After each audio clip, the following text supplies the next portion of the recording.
Rækunni sigurinn á Þórsurum,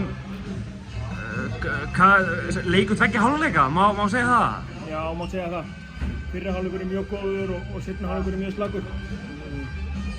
Þannig að ánægð með 2 stig, það telur, en frammistaðan í seinni hálfleik ekki nógu góð. Hvað gerist í því? Þeir eru 6 mörgum yfir í hálfleik, hvað gerist í því þeim síðari? Slökum á, höldum að sé komið og Af hverju slagið á? Það er það sem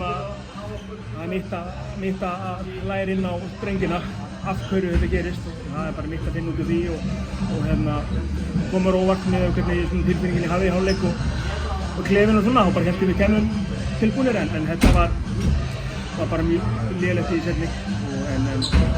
Lærum að þessu en 2 stig og bara góður sigur en eins og ég er búinn að segja oft, við höfum bara mikið inn eða og marga að gera og höldum að varna safna stigum og bæta okkar leik og ná inni. Eins og segir, eru yfir, menn held að þetta væri komið,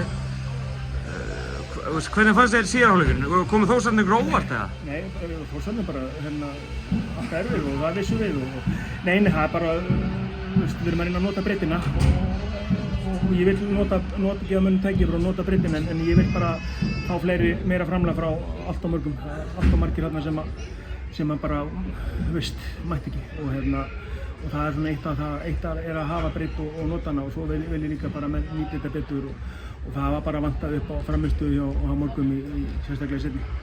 Þessi klassíska, hvernig horfir á framhaldi? Bara fínt, áfram 2 stig og höldum áfram að safna stigum og eins og ég segi, við hefum nóg inni. Það er ennþá bara nóvember að byrja og við höldum áfram og bæta okkur, við vitum það bara. Við erum tímabilið er ennþá bara að byrja þó að einhver leikir búnir en ánægð með stigasöfnuna en við hefum bara nóg inni og það er bara mitt að bæta þetta ennþá meira og höldum áfram að hörkuleiki framundan og það er bara áfram gagn sko.